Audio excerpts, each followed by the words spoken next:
the first coast-to-coast Pick 5. An attractive Pick 5 sequence featuring Gulfstream Park. And Santa Anita Park. Player-friendly 15% takeout. A $1 minimum. Big pool. Huge payout. First coast-to-coast Pick 5. Every Friday Buddy, through we're Sunday. live. Welcome to the first Coast to Coast Pick 5 seminar.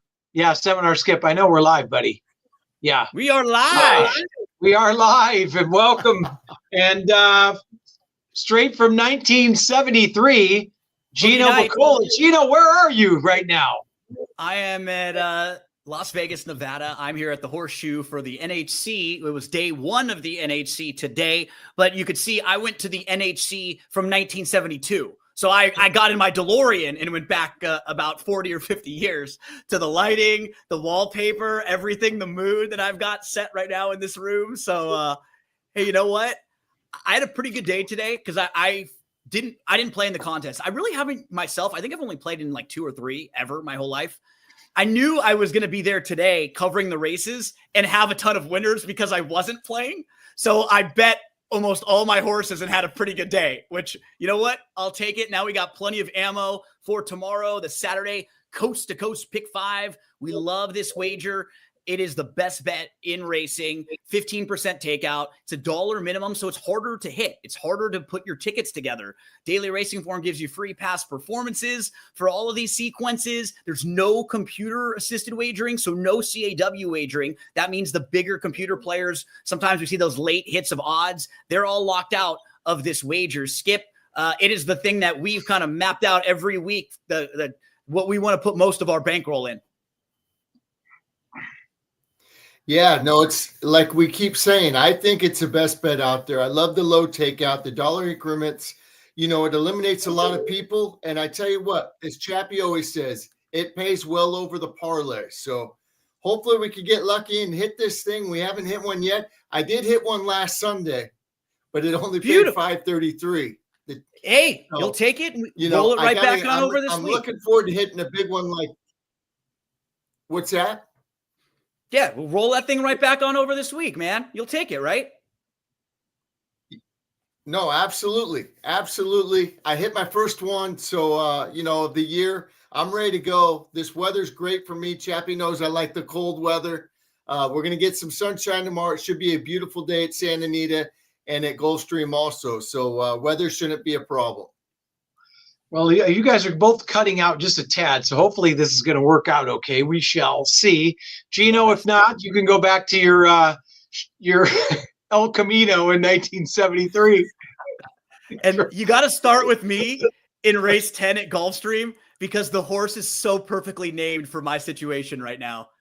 There's the sequence, by the way, just so we can show everybody. So we'll be starting at Gulfstream, races 10 and 12 there, then 4, 6, and 7 at Santa Anita. So if you want to map it out and do your handicapping along with us, 2 of the races at Gulfstream and then 3 at Santa Anita for this weekend on Saturday.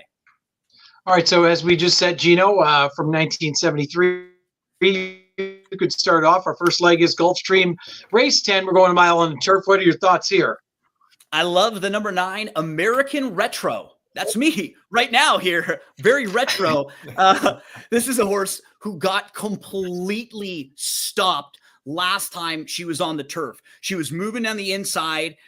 She was fourth. She was about 3 lengths off. She was up close and just really had nowhere to go. A lot of trouble in there. And if you look at her turf form and you isolate those 3 races on the grass, they're solid. They make sense. One of them is a poor performance at Kentucky before a layoff. Then you have a win. Then you have a race after a long layoff that she probably needed. I think getting back to the turf will really help. Put a line through that last race. Tons of trouble on the turf a couple starts back. So this is a horse who's been a little bit unlucky. I'm expecting a big one from, and I'm rocking retro right now. So we're going American Retro for my top selection. I thought the one moving on up also makes a lot of sense. You have inside speed and those 2 grass races, the Saratoga Oaks, and then the allowance race prior to that, I thought were both very solid. I'll also throw the 11 in, opposite end of the spectrum. This one's more of a stone cold closer. Going to take back, going to sit, going to make that one late run. So kind of have a few different horses stylistically in here. I have the 1 who I'm hoping to be more forwardly placed. I think the 9 should be sitting pretty close.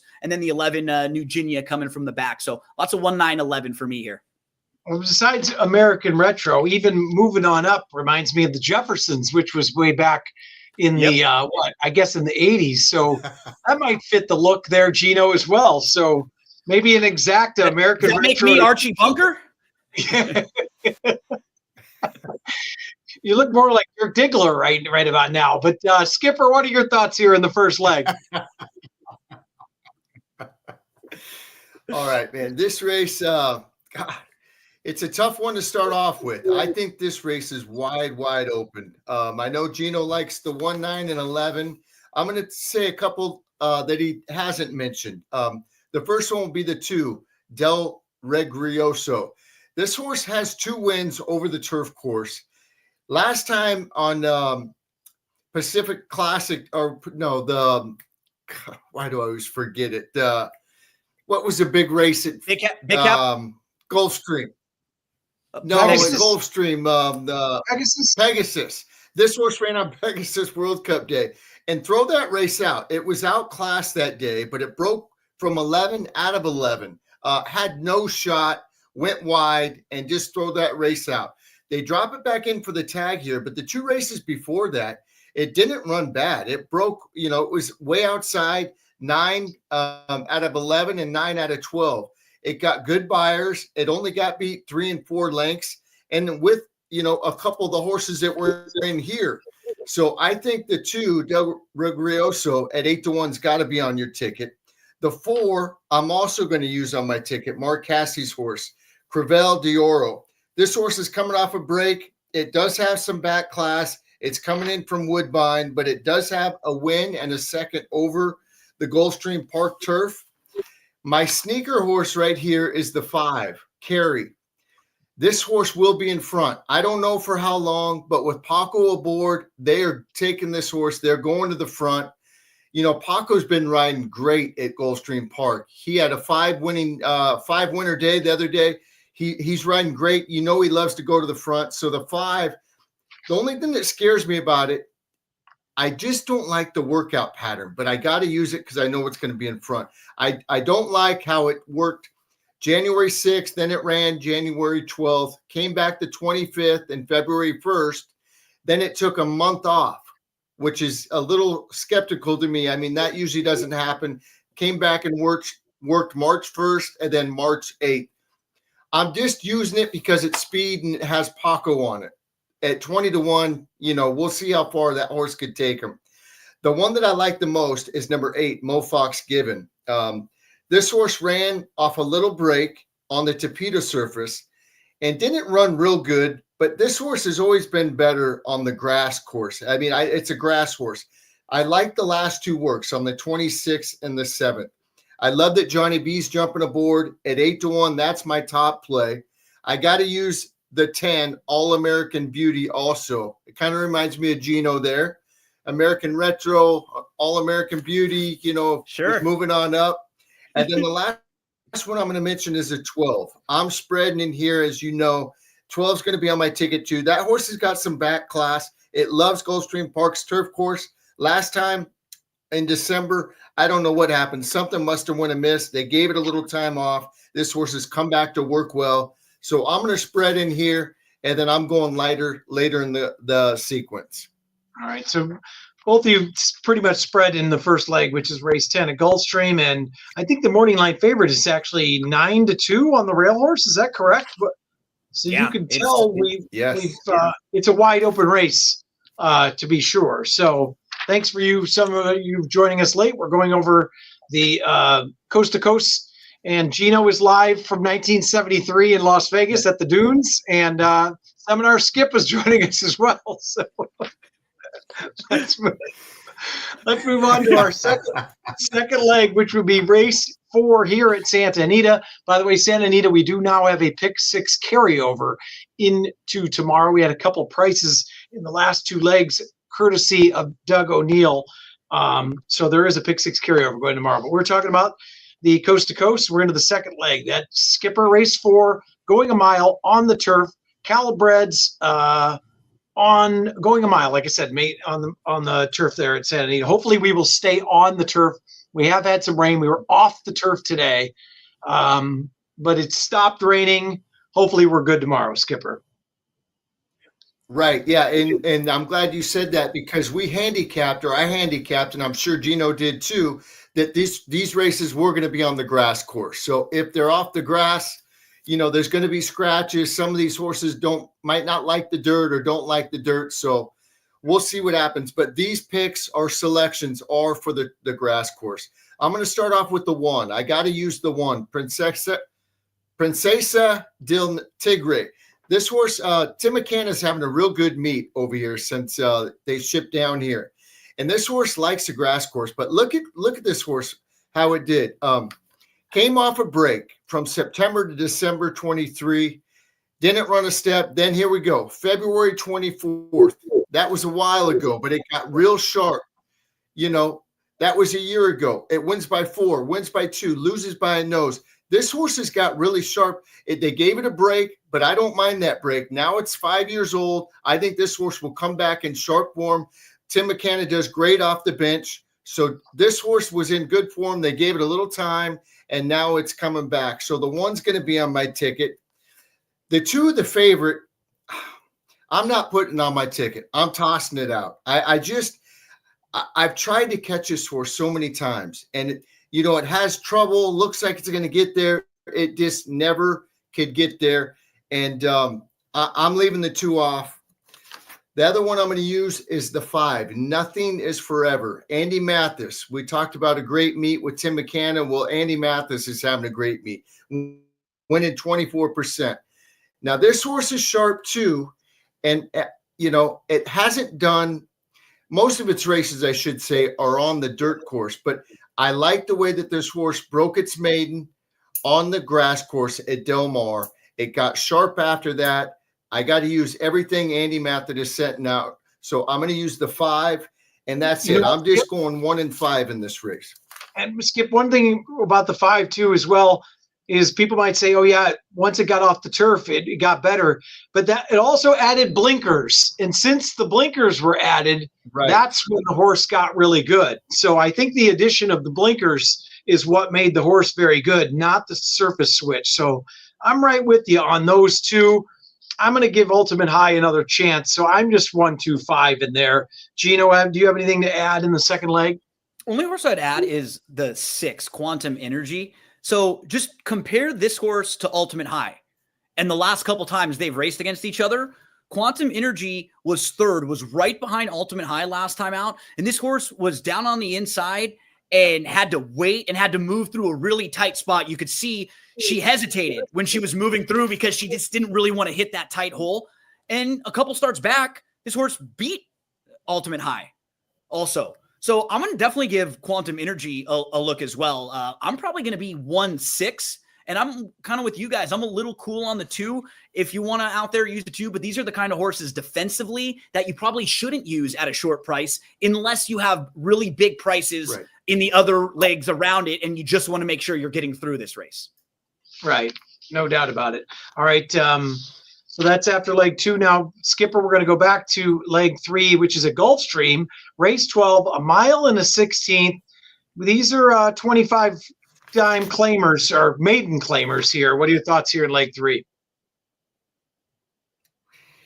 I like 4 horses in here. I really like the 1, Relentless Raider. This horse ran sneaky good first time out. It was a really good replay if you go back and watch it. It had this steady slightly a couple times, got in a tough spot, started making a run, turning for home. Mid-stretch, it kind of it never really had clear sailing. The hole opened up a couple times, and it looked like he was going. And then like horses would come in. It didn't have to steady or anything in the stretch, but it just never got clear sailing. I love that Paco jumps aboard. I told you, a couple of races ago, how good he's been riding. Nobody's been riding better at Gulfstream Park than Paco. I'll tell you that. And then this horse, I just like the replay on it. It's coming out of a couple other horses in the same race, and I think this horse ran better than all of them. I'm also going to use the 5, Battle On, 12-1. I like this for a price. This horse is bred to be good, and I tell you what, when Riley Mott he's having an okay meet, but when he goes from straight main to main claimers, he wins 20% of the time almost. I love that they gelded this horse and they're putting it on Lasix, dropping it to the bottom. They're trying everything, with this one. So I'm going to give the 5 at 12-1 a shot. And then the other one I'm going to use is also, I'm going to use the 11, Chill the J. This horse is also a gelding. Sassy Joseph has had this horse. Both times it's been favored. Last time it came out of the race that the 1 came out of. I thought the 1 ran better, but maybe since they gelded this horse and it's come back to work a couple times, maybe that gelding will make this, being first-time gelding will make this horse come back. I did like the work on the 28th. I know the time is not fast. It's 51 and change. I love the way that this horse did it. It worked with a good horse's sappies and actually outworked that horse. So I'm going to go 1-5-11 in here. All right, so Gino, Skip is 1-5-11 with this top being the 1 off of the replay. What's your thoughts here in leg 3, which is race 12 at Gulfstream? No joke. I'm 12, 3, 8, and then 11. So we might have had 6 different horses of our first 6. I probably will use the 11 though, who he had just mentioned. So we could have a little crossover there. But Chappie, you know about this name, Secret Bagent Man. Wasn't that the quarterback for your Bears for like a game or two? Wasn't that Tyler Bagent? I think that was his name. Was. Yes, and he had like about a 2-week stretch. And actually that's kind of like Austin Powers, the secret agent, man. Also me right now as well. This horse was buried down on the inside, got shuffled back, got stuck behind horses, finally got room at the top of the lane and closed well, but was still in between and in tight horses and still running on well. So I think the 12, very interesting. Joel's just got to make a decision. Does he want to go or does he want to take back and just grab a hold and make the 1 late run? I'm hoping he takes back, grabs a hold. But the 3 was a little bit interesting. I could see this horse with the blinkers on, just sitting a really nice trip down on the inside now. So I'll give Milazzo another shot at this low level. And then Fountain Run was one of the horses that I don't know if Skip mentioned, but this is a horse who ran very well in that last race, just missed. He mentioned Chill the J also, who fits. But I put the 12 on top. Definitely a horse I wanted to use off of that trip last time out. All right, so Gino is 12, 3, 8. Skip is 1-5-11. So we have completely different of opinions here, and that's what makes these pick 5s pay so well, as we said, with the low takeout as well, and the retail bet only, and then with the dollar minimums, as we have said at the start of the show, it's been paying well over the parlay each and every week. So, all right, let's move on to leg 4. Gino, we're back to you, which is in 1973, and that is race 6 at Santa Anita, going 6 furlongs on the turf, optional 80 here. Very, very interesting race. What are your thoughts? Well, what's nice is since I'm back in time, I can predict the future. So I know what happens, in the years coming up. So I'll be able to win a lot of races along the way. Man Among Men and the 2 and the 7 were horses who I definitely wanted to mention. Now we're probably like the next tier of horses. Man Among Men, second start back off the 8-month layoff. The blinkers come on. If you toss the races going longer than a mile, everything else is pretty good, right? The last 2 races that are going 1 1/8 and 1 1/4, they're just too far. All of the races prior to that make a lot of sense. And now with the cutback, this horse will be coming from a little bit farther out of it, but with the blinkers on, I think that will help. And very similar template, I think, for a horse like Game Time, who most of the recent races are going longer. Look at who this horse has lost to from like the end of 22 on. Johannes, Mi Hermano Ramon, Conclude, and El Patente. Those are 4 monsters that this horse had to run into along the way. Now you get the cutback for a horse who's going to go 3rd start off of the long layoff. He could be set for a big effort. 1 more step forward off of that last one. Those are the 2 that I like the most. The 2 that are super logical that will likely make their way onto my tickets. We're in trouble. Just fits. Tossed the mile race last time out. The sprints were good. And then I think Tiger Horn is probably the one to beat on the outside. Skipper, your thoughts? Anybody he did not mention? The only one that I like the 2 and the 7 is who are 2. I'm sorry, not 2 and 7, 2 and 5. But I am going to put the 4 on my ticket, Boss Soli. This horse ran really good races down at Del Mar. It's ran good at Santa Anita. Corner, I know he hasn't won one yet, but he's been close. He's got 5 seconds and 3/3. But this horse is okay. and I'm going to be putting it on the ticket. I like the workout pattern, and so that's the only one, that I'll mention that Gino did. I'm going 2, 4, 5 in here. All right, we lost Skip there for a second. All right, yeah, I'm with you, Gino. I think, and you guys both mentioned, I think Game Time is very interesting. The 7, obviously the 8's probably the one to beat. The only horse I'm going to use on here that I think could be a little sneaky is Vlahos, the 3. Sure. Last time, obviously, they tried to get this horse on the turf, and it was washed off. The horse won off of a little bit of a layoff, and it looks like Doug O'Neill's been trying to get the horse back on the turf. If it runs back to that, the horse hasn't been as good since its maiden score when they privately bought this horse. But I think Team O'Neill, who was hot today, as we mentioned earlier, won the last 2 races, has been trying to get this horse on the hill, or excuse me, on the turf as well. So I'm going to include Vlahos in there. And like you guys said, I think Game Time at 8-1 is a very sneaky price. All right, let's move on to the final leg, and that's race 7 at Santa Anita. Skip, we're going 6 furlongs, and these are one of the restricted non-winners of 2 lifetime $5,000 claimers. We're at the bottom level here. What are your thoughts here, Skip? I'm going to take a stand here and single the 1. If the 1 runs back to its maiden breaking victory, this race is over. I know that was like a year and a half ago, but I tell you what, the trainer's doing really good. He's winning at 20% from 10 starters. I like the way that this horse is, the workout pattern coming into the race. I think this horse is the quickest of the quick. I mean, let's go over the works or the races. First time out, it was off slow, still ran good, got beat a length and a half at Golden Gate, comes right back, basically makes the lead, sitting right off the pace, draws away, wins by a half length. Then it comes back in an optional 40 at Santa Anita on the dirt, troubled trip, throw that race out. Then last time got steadied or was tight at the start, and then it came running. Those were good races. Those were good races. It's in for 5 now. It's a 5-year-old. I think they're going to send this horse from the rail, and I think this race is over. I'm just taking a shot and singling. I'm going to single Roy Hobbs and think about the natural. Gino, if you saved all your money from 1973 till just now, I wouldn't put it all on Roy Hobbs to save my life just because it hasn't ran in a year and a half. And I could ask him. He's hanging out with me back here. Hey, Roy. What's that? Roy, you think you're going to win? I was going to say Roy Hobbs is...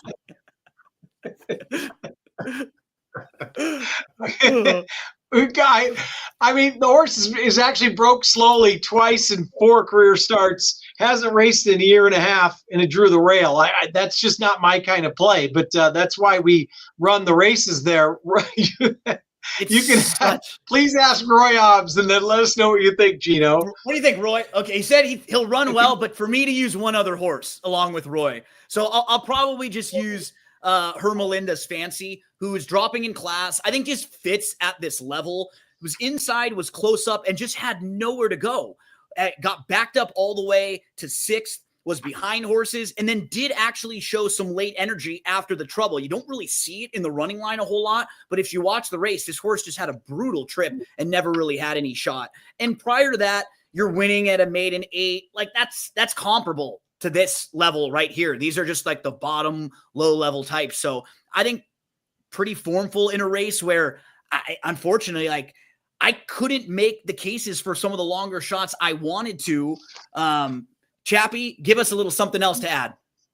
No, I think you were talking about the 8 there, Gino. You cut out a little bit. Hermelinda's Fancy. I'm actually only 3 deep, to be honest with you. And I'm the 3 obvious, 1, 8, 11. I don't think there's a whole lot in here. I just, without watching a work on the 1, I just don't know what to expect. I mean, I like Skip Stead. If the horse breaks, he's like, I think I wrote up in the tip sheet, right? Probably 60% of that horse's best wins this race easily, but you just aren't sure. So, Right. Gino, if you can let everybody know what's going on today and what happened when Secretariat won in 1973 before we signed off. I got my souvenir ticket from yesterday. I was there, so Big thank you to all of you for hanging out with us again. We're here every Friday previewing the Coast to Coast Pick 5. If you want to be updated on what's going on in the NHC, come to the DRF YouTube channel tomorrow. We'll be live broadcasting. We have a bunch of interviews with different players. We're checking in on the leaderboard. We're giving some of our analysis and handicapping some of those races in 2025. Not talking about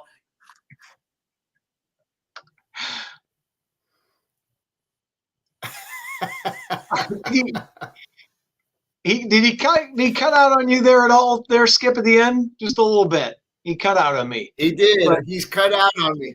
he went back in the DeLorean, back to 1973. So you guys can join us tomorrow on the Morning Line Sports Show from 8 a.m. to 9 a.m. Pacific.